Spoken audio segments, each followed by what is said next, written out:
বন্ধুরা, আজ আমি তোমাদের সামনে নিয়ে এসেছি এক নতুন গল্প। গল্পটির নাম হলো টুনির অহংকারী ছানা। এক গভীর জঙ্গলের মধ্যে একটি বিশাল বড় নিম গাছে বাস করত এক টুনি। টুনি যেমন দেখতে আর তেমন তার নরম কথা। এই কারণে টুনিকে জঙ্গলের সবাই ভালোবাসতো। সেই জঙ্গলে থাকতো একটি কাক। কাকটি টুনির অনেক বড় বন্ধু। টুনি একদিন সকালবেলা বলছে, আমি যে ডিম দিয়েছি, এটা যে খুশির খবর। যাই আমার কাক বন্ধুকে গিয়ে জানাই বলে টুনি রওনা দিল কাকের বাসায়। ও কাক বন্ধু, কই গো, উঠলে? জলদি ওঠো, একটু অনেক বড় খুশির খবর আছে। তখন কাক বলছে, টুনি বন্ধু, এত সকালবেলা এত খুশি লাগছে যে, তা কি খুশির খবর বলো তো?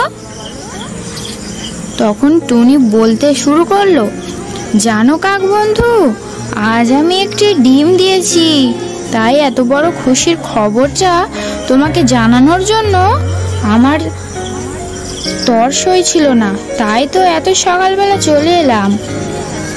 এই সুখবরের কথা শুনে কাক বলল, টুনি বন্ধু, এ তো সত্যি অনেক বড় সুখবর গো।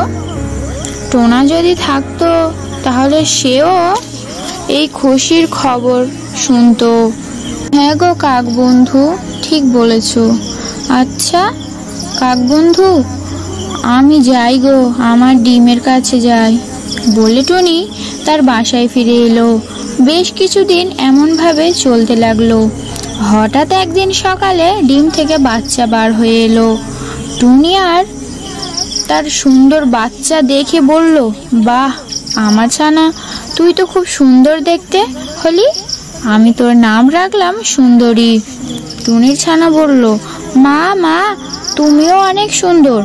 বেশ খুশিতে কাটতে লাগলো টুনি আর সুন্দরীর দিন। কাক যখন জানতে পারলো টুনির একটি সুন্দর ছানা হয়েছে, তখন সে টুনির বাসায় গেল। কই গো টুনি বন্ধু, তোমার ছানাটা কই, আমার দেখাও। তখন টুনি বলল, এই তো আমার সুন্দরী ছানা। কাক বন্ধু টুনির ছানা দেখে কাক বলল, বাহ টুনি, তোমার ছানা তো অনেক সুন্দর, তা কি নাম রাখলে গো টুনি বন্ধু? টুনি বলল, আমার ছানার নাম হলো সুন্দরী। কাক শুনে বলল, বাহ, যেমন দেখতে তেমন তার নাম, সুন্দরী রেখেছ টুনি, খুব সুন্দর হয়েছে। কাকের মুখে সুন্দরী নাম শুনে টুনির ছানা বলল, এই যে কুৎসিত কাক, তোমার ওই নোংরা মুখে আমার ওই সুন্দর নাম উচ্চারণ করবে না। কালো কেমন দেখতে, আর কখনো আসবে না আমাদের বাসায়, চলে যাও এখন। এই কথা শুনে টুনি বলল, সুন্দরী তুমি এসব কি বলছো?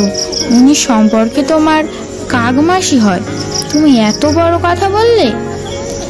এত অহংকার ভালো না সুন্দরী, কাকমাসির কাছে ক্ষমা চাও। টুনির মুখে এই কথা শুনে কাক বলল, টুনি বন্ধু, ওকে আমার কাছে ক্ষমা চাইতে হবে না। হ্যাঁ, আমি কালো কুৎসিত দেখতে, আমার খারাপ, চলে যাচ্ছি আমি, আর কখনো আসবো না। সুন্দরী ভালো থেকো বলে কাক কাঁদতে কাঁদতে চলে গেল। বুক ভর্তি কষ্ট নিয়ে বাসায় ফিরে গেল। এদিকে টুনিরও খুব মন খারাপ। কাক যে তার অনেক আপন একজন, তাকে এমনভাবে কাঁদতে কাঁদতে চলে যেতে দেখে তার অনেক কষ্ট হয়। টুনি তার ছানাকে বলছে, আমার ছানা, তুমি যেটা করলে একদম ভালো করলে না। আমি কখনো ভাবিনি তুমি এমন হবে। আমি চাই তুমি দয়ালু, দায়িত্ববান, নরম হও।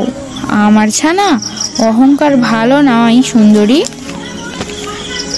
বলে টুনি উড়ে দানা খুঁজতে চলে গেল।